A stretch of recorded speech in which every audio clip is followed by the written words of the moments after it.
గుంటూరు జిల్లాలో జరిగిన కౌన్సిల్ సమావేశంలో 18 గ్రామాలను విలీనం చేయాలని మేయర్తో ఎలాంటి చర్చలు జరపలేదని ఎమ్మెల్యే గల్లా మాధవి తెలిపారు. పెదకాకని ఎమ్మెల్యే కోరడం వల్ల 18 గ్రామాలు విలీనం చేయడానికి కౌన్సిల్లో తీర్మానం చేయడం జరిగిందన్నారు. 18 గ్రామాలను విలీనం చేయడాన్ని తాను వ్యతిరేకిస్తున్నానని అన్నారు. మేయర్ చెప్పిన విధంగా విలీన గ్రామాలకు తాను సపోర్ట్ చేయలేదని ఎమ్మెల్యే స్పష్టం చేశారు. పశ్చిమ నియోజకవర్గంలో అనేక సమస్యలు ఉన్నాయని వాటిని పరిష్కరించకుండా మరికొన్ని గ్రామాలను విలీనం చేయడాన్ని పూర్తిగా వ్యతిరేకిస్తున్నానని ఎమ్మెల్యే గల్లా మాధవి తెలిపారు.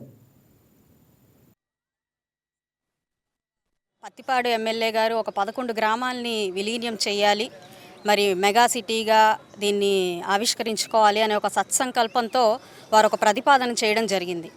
అయితే ఈ ప్రతిపాదనకి అంటే కౌన్సిల్లో రాకముందే ఒక 2 రోజుల ముందు మేమందరం కూడా వ్యక్తిగత సమావేశం అవ్వడం జరిగింది.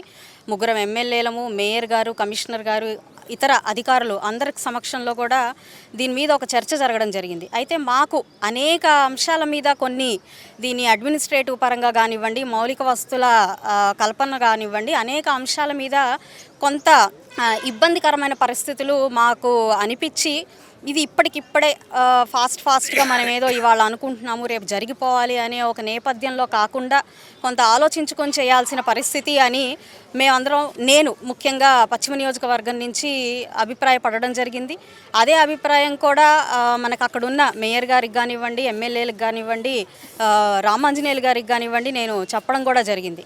అయితే మరి నిన్నటి సమావేశం తర్వాత ఒక 17 గ్రామాలు, అందులో 18 గ్రామాలు, అందులో పెద్దకాకాని ప్రత్యేకంగా ఎమ్మెల్యే గారు కోరడం వల్ల దీన్ని కలుపుతూ ఆవిడ కూడా దీన్ని కోరారు కాబట్టి ప్రత్యేకించి దీన్ని కలిపితే నేను అనుమతిస్తాను, ఆమోదిస్తాను అనే ఒక మాట మరి మేయర్ గారు మీడియా పూర్వకంగా చెప్పడం జరిగింది. అయితే ఈరోజు నేను చెప్తున్నానండి, అది 11 గ్రామాల, 18 గ్రామాల, లేకపోతే ఏ గ్రామం కలుపుతున్నారు, ఏ గ్రామాన్ని ఇందులో నుంచి తీసి వేస్తున్నారు అనే ఒక ఆలోచన కానివ్వండి, దాని పట్ల ఒక స్పష్టత కానివ్వండి, లేదా దాని మీద ఎట్లాంటి వ్యక్తిగత అభిప్రాయం కానివ్వండి నాకు లేదు.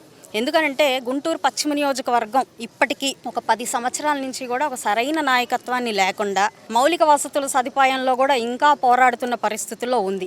కూటమి ప్రభుత్వం ఏర్పడిన తర్వాత మేము ఎమ్మెల్యేలుగా మరి మా గౌరవ ఎంపీ గారు, కేంద్ర మంత్రి వర్యులు పెమ్మసాని చంద్రశేఖర్ గారి యొక్క సహాయ సహకారంతో, పూర్తి సహాయ సహకారాలతో ఈరోజు ఏమాత్రం అభివృద్ధి జరుగుతున్నా కూటమి ప్రభుత్వం ఏర్పడిన తర్వాత జరుగుతున్న పరిణామాలే. ఇలాంటి క్రమంలో ఇంకా అనేక అంశాల మీద దృష్టి సారించాల్సిన సందర్భాలు ఈ పశ్చిమ నియోజకవర్గంలో మాకే చాలా ఉన్నాయి. ఉదాహరణకు తాగునీటి కానివ్వండి, ఇంకా మనకి పీకలవాగు ఎంక్రోచ్మెంట్స్ కానివ్వండి, లేదంటే అనేక సమస్యలు, దోమల సమస్యలు, కుక్కల సమస్యలు, లేదంటే ఇంటి మధ్య ఖాళీ స్థలాల సమస్యలు, ఇంకా అభివృద్ధి కార్యక్రమాలు, ఇంకా పార్కులు, ఎన్నో పార్కులు ఉన్నాయి, వాటిని అభివృద్ధి కార్యక్రమాలు కానివ్వండి.